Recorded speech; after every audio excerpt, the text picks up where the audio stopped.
আমরা এখন হেঁটে ব্রুকলিন ব্রিজ পার হচ্ছি।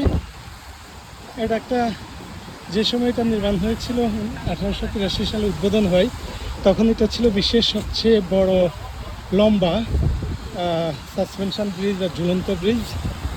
যদি দুটো আলাদা, এটার উপর দিয়ে হচ্ছে হাঁটা পথ আর নিচতলায় হচ্ছে এটা সাইকেল লেন, ওর পাশে গাড়ির lane, both way to way, অন্য দিক থেকেও আলাদা এ পাশ। আমরা এখনও র্যাম্পের উপরে আছি। যে সামনে দেখা যাচ্ছে হচ্ছে প্রথম আর্চটা বা প্রথম পিলারটা, যেটা মাটির নিচ থেকে উঠে আসছে। এটা সম্পূর্ণ স্টিলের তার দিয়ে এই ব্রিজটাকে ধরে রাখা হয়েছে। বাকিটা একটু পর।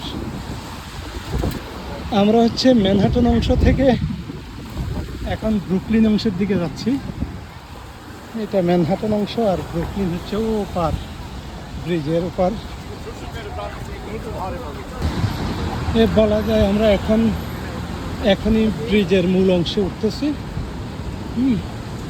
এই যে বিশাল পাইপ, স্টিলের পাইপের সঙ্গে এই যে লোহার তার দিয়ে, মানে লোহার নিচ স্টিলের তার দিয়ে এই ব্রিজটা ঝোলানো। হাঁটা পথের উপরের অংশ পাটাতনটা কাঠের। আর যেমনটি আগে বলছিলাম, এই পাশে হচ্ছে একদিকে রাস্তা, অন্যদিকে রাস্তা এদিক নিচে যেখান দিয়ে গাড়ি চলে, এবং নিচে আরেকটা লেন আছে যেটা সাইকেলের লেন।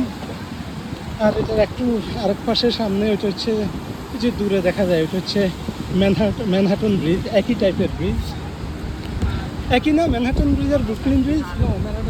হ্যাঁ, সেটা ঠিক আছে, কিন্তু হ্যাঁ সাসপেনশন সেম, ঝুলন্ত ব্রিজ। এই যে উপরে হচ্ছে এইটা আর্চওয়েটা, মানে আর্চওয়ে বলতে কি জানি না, তো কী বলবো। এই পাশ থেকে পরে মাত্র এরকম দুইটা মূল পিলার ওর সঙ্গে যুক্ত পুরো ব্রিজটা। মাঝখানের দৈর্ঘ্য হচ্ছে এই দুইটা পিলার বা ইয়ের থেকে ব্রিজটার দৈর্ঘ্য হচ্ছে 1595 মিটার। আমরা এখন ওইটাতে ওই অংশে যাই নাই।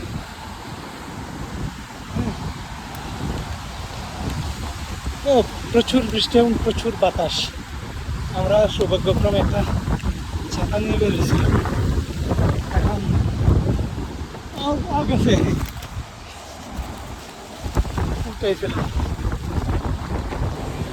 এই যে নিচে রাস্তা গাড়ি যাচ্ছে, ওই পাশে আরেকটা লেন আছে।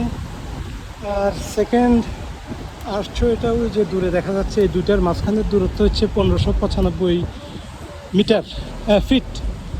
আর এই ব্রিজটা নিচের পানি থেকে 276 মিটার উঁচু, যাতে নিচ দিয়ে জাহাজগুলা চলে যেতে পারে। এবং এই পিলারটা হচ্ছে স্টোনের। 1883 সালে যখন উদ্বোধন হয়, 14-15 বছর লাগছে বানাতে।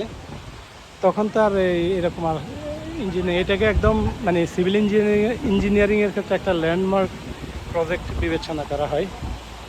এটা প্রথম যে ইঞ্জিনিয়ার কাজটা শুরু করছেন, নামটা মনে নেই, উনি একজন জার্মান ইমিগ্রান্ট ছিলেন, কিন্তু উনি ব্রিজ তৈরির মাঝপথে দুর্ঘটনায় মারা গেলে ওনার ছেলে এই দায়িত্বটা নেন। পরে ছেলেও অসুস্থ হয়ে যায়।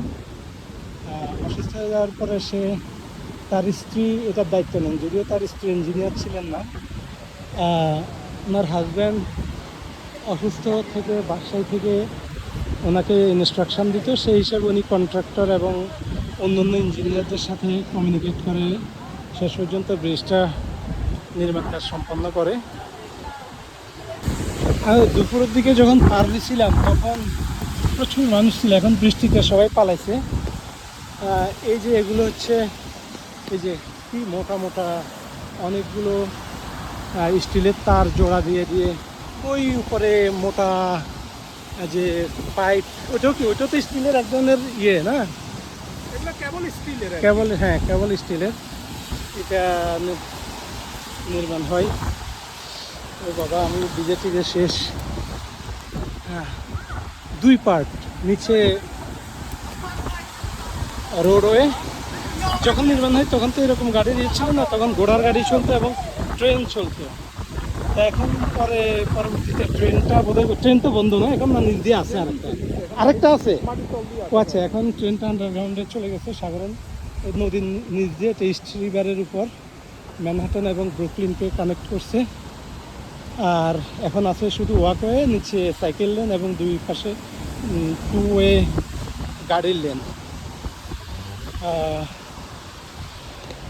একটা ইন্টারেস্টিং তথ্য, এটা আমি ক্রস চেক করতে পারি নাই, বাট লোকজন বলে, সেটা হচ্ছে এই পাইপ বেয়ে নাকি এক সময় কেউ, কোনো একজন বা কয়েকজন উপরে উঠে আমেরিকান ফ্ল্যাগ নামিয়ে অন্য ফ্ল্যাগ টাঙাই দিছে বা এরকম কিছু, কিংবা অনেকে সুইসাইড করতে উঠতে পারে। তখন এই উঠার মুখে এরকম লোহার স্টিলের রাউন্ড দিয়ে দিয়ে উপরে উঠার রাস্তাগুলো বন্ধ করে দেওয়া হয়েছে। এখন কেউ চাইলেও আর এই বেয়ে, এই মোটা পাইপগুলো বেয়ে উপরে উঠতে পারবে না। লোকজন আবার ওই যে ভালোবাসার তালা লাগাই গেছে, যদিও এখানে কয়েক জায়গায় সাইনবোর্ড দেখলাম নো লক। হ্যাঁ, কি আরেকটা কি লেখা দেখলাম না যে লক, কি লাভ নিডস নো লক। কিন্তু মানুষ কি আর বুঝে প্রেমের তালা যে যোগ, আর এরকম কিছু লেখা আমি দেখছি, যে মানে জানি না আর মানেও জানি না।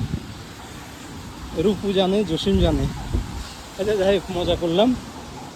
এটা হচ্ছে ইস্ট রিভার, ওইদিকে ম্যানহাটন, এইদিকে ব্রুকলিন, আর এটা হচ্ছে যে ম্যানহাটন ব্রিজ, অল্প পাশাপাশি।